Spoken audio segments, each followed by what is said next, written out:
My parents were never really together in a way I could remember. From the moment I was born, they were already living separate lives, sharing custody of me in the early years. I don't have many memories of that time, but from what I was told, my mom loved me deeply but struggled with her mental health. My dad, on the other hand, was stable, reliable, at least in the eyes of the court. When I turned 4, everything changed. My mom was deemed too unstable to be a custodial parent. My dad was awarded full custody, and my mom's role in my life was reduced to supervised visits, 4 times a month, strictly monitored. I didn't understand it back then. I just knew that suddenly my time with her became limited, structured, and tense. The visits were bittersweet. I loved seeing her, but there was always a shadow hanging over our time together. The presence of a supervisor made everything feel unnatural. My mom would smile, try to make the best of it, but I could see it in her eyes, how much it hurt her to have to say goodbye so soon. At home with my dad, things felt different. He wasn't cruel, but he wasn't exactly warm either. He took care of me, but there was always this unspoken rule that we didn't talk about my mom much. If I mentioned her, he would nod or change the subject. It was like he wanted to erase her existence from my life, even if he never said it outright. Then, when I was 5, my dad met Lisa, and that was when things really started to change. Lisa came into our lives fast, too fast. My dad met her, and within 6 months they were married. One day she was just this woman he was dating, and the next she was moving in and telling me to call her mom. I was 5, and even then, I knew that wasn't right. "I already have a mom," I had said, confused. Lisa's expression hardened in a way that made my stomach twist. "No, sweetie," she corrected me, her voice firm. "Your mother is dangerous. She's crazy. I'm your mom now, and you will call me that from now on." I shook my head. But before I could finish, my dad spoke up, his tone leaving no room for argument. "Lisa is your mother now, and that's final." It wasn't final for me. I refused. I kept calling her Lisa, and every time I did, there were consequences. Privileges were taken away, toys disappeared. I was sent to my room without dinner. If I slipped and called my real mom in front of them, Lisa's eyes would darken with anger, and my dad would shake his head in disappointment. They didn't just force me to call Lisa Mom. They stripped my mother of her name. "You are not to talk about that woman like that," Lisa would snap. "You call her by her first name. She's not your mother anymore." I wanted to fight back, to tell them they were wrong, but I was just a kid. And when you're that small, and the 2 people who control your entire world are punishing you for something over and over, you start to break down. You start to wonder if maybe they're right. But I never stopped thinking of my mom as my mom. I never stopped loving her, even when it became dangerous to show it. The older I got, the worse it became. My dad and Lisa didn't just want me to obey. They wanted me to forget. Forget that my mom existed. Forget that I ever loved her.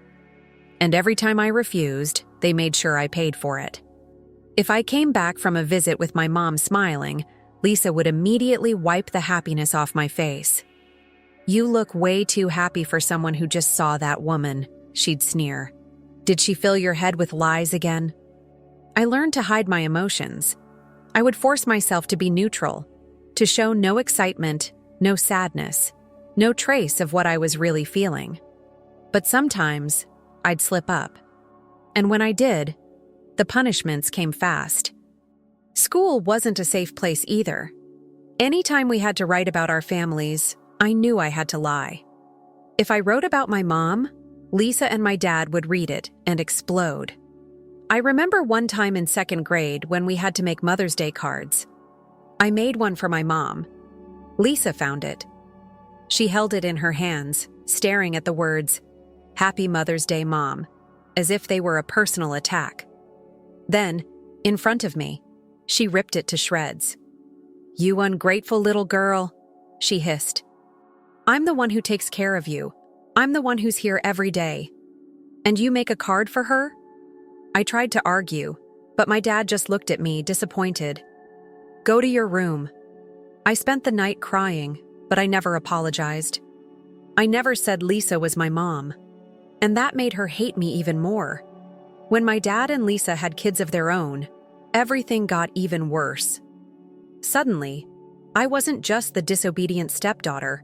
I was the bad influence, the outsider in my own home. Lisa was obsessed with the idea of a real family.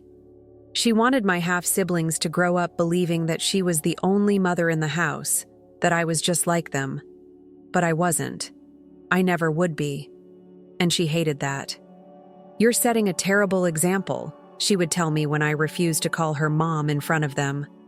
"You think you can act however you want, but I won't have you disrespecting me in my own home." Disrespecting her. That was her favorite word. It didn't matter that I was polite, that I never yelled, never fought.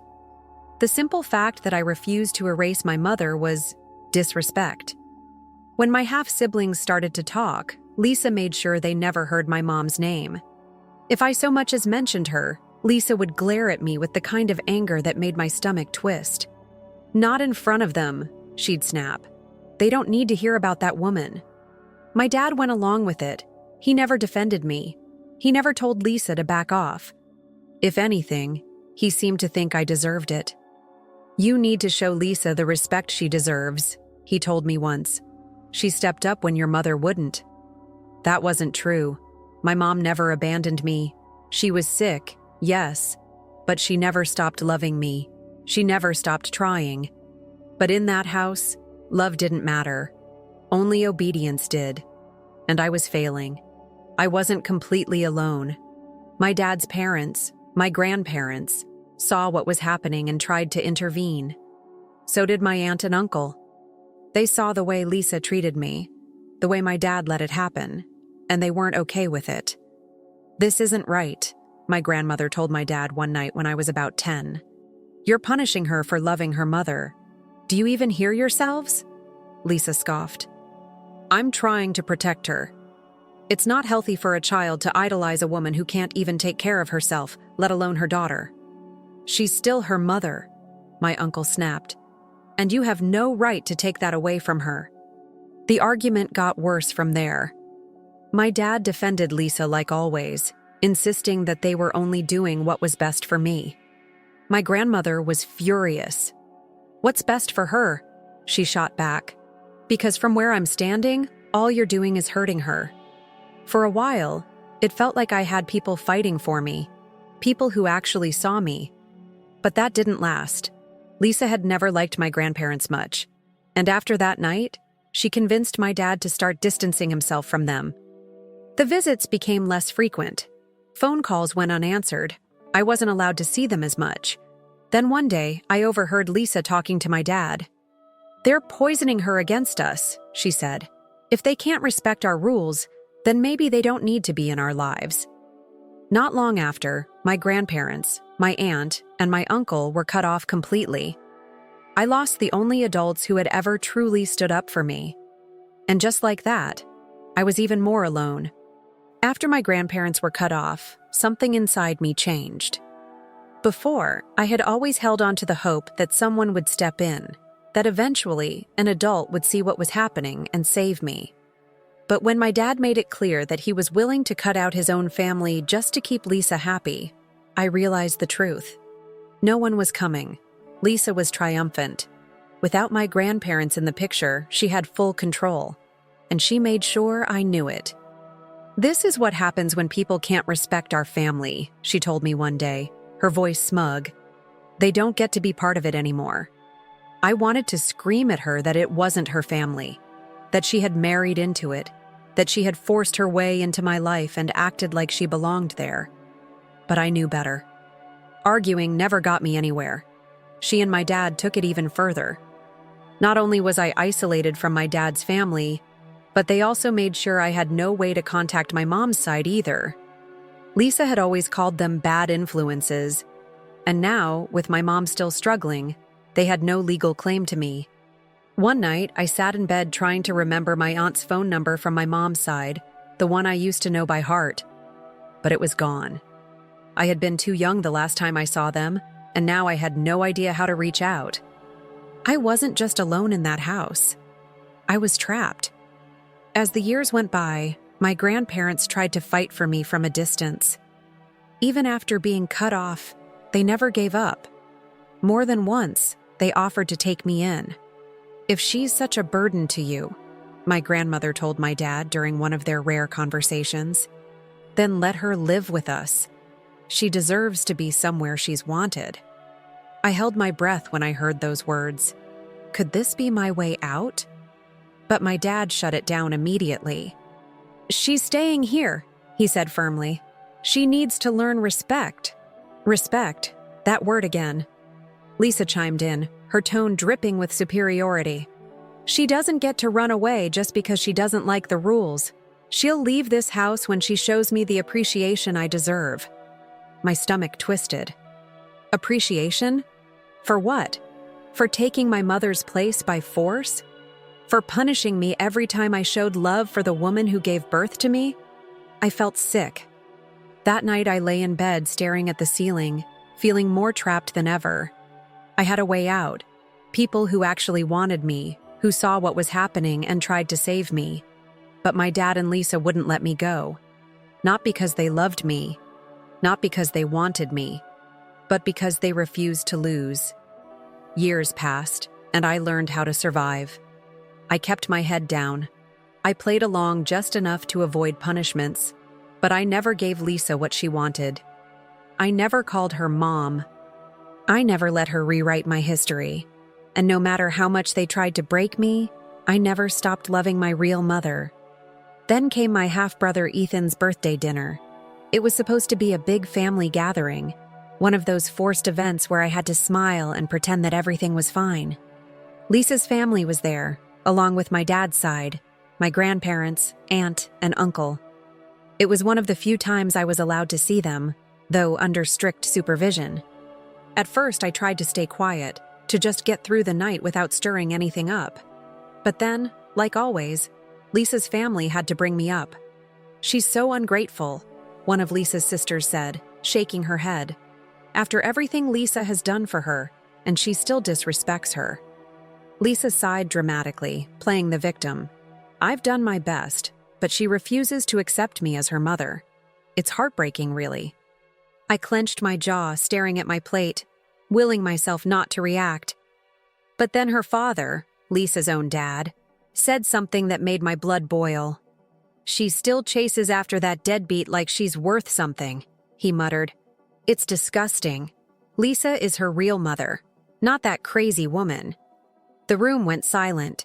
My heart pounded in my chest. And then I snapped. "Yes, I would pick my mom over Lisa," I said, my voice cold and clear. "I'd pick her again and again and again. And I don't feel bad about it." The table erupted. The second the words left my mouth, chaos broke out. Lisa's family gasped like I had just cursed them all. Lisa's face twisted with fury, and my dad looked like he was about to explode. "You ungrateful little," Lisa started, but my grandmother cut her off. "No, she's not ungrateful. She's honest," my grandmother snapped. "And frankly, I don't blame her." Lisa's sister scoffed. "Honest?" She just admitted she would choose a lunatic over the woman who actually raised her. I turned to her, my hands shaking under the table. "You mean the woman who bullied me into calling her mom? Who punished me for loving my own mother? Yeah, I'd pick my real mom every time." Lisa slammed her fork down. "You have no idea how much I've sacrificed for you." I let out a bitter laugh. "Sacrificed? You didn't sacrifice anything. You took. You stole. You forced your way into my life and tried to erase my mom like she never existed." My dad finally spoke, his voice tight with anger. "That's enough." But it wasn't enough. Not for me. "You let this happen," I shot back at him. "You let her treat me like this for years. You let her turn my life into this nightmare, and you never once stood up for me." Lisa's mother shook her head. "Disrespectful. Absolutely disgraceful." But then, my grandfather's voice rang through the chaos. "What's disgraceful is how you all treated her," he said, his voice firm. You tried to take her mother away from her, and now you're shocked that she still loves the woman who gave birth to her? Lisa was shaking with rage, and my dad looked like he was ready to drag me out of there. But for the first time in a long time, I wasn't scared. I wasn't backing down. I had finally said it. And I meant every word. The dinner ended in disaster. My dad and Lisa were humiliated, their perfect little narrative shattered in front of everyone. Lisa stormed out first, her face red with anger, and my dad followed, barely able to look at me. When we got home, I expected the worst. Lisa had always been vengeful, and I knew she would want to make me pay for embarrassing her like that. But before she could, my grandparents stepped in. "If you try to punish her for this," my grandmother warned my dad, "we'll make sure the world knows exactly what's been happening in this house." For once, my dad hesitated. Maybe because he knew they meant it. Maybe because deep down, some part of him realized they were right. Either way, I didn't lose everything that night. Lisa fumed for days, but she couldn't do anything. Still, things didn't magically get better. My home was just as suffocating, Lisa just as bitter. My dad avoided me more than ever. But I didn't care. Because for the first time, I had said the truth out loud. I had stood up for myself. And yet, they still wouldn't let it go. My dad and Lisa kept going on about how horrible I was, how disrespectful, how ungrateful. Lisa played the victim like she always did, crying about how she had stepped up only to be rejected.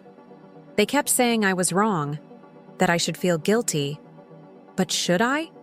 I mean, I know Lisa raised me. I know she was there when my mom couldn't be.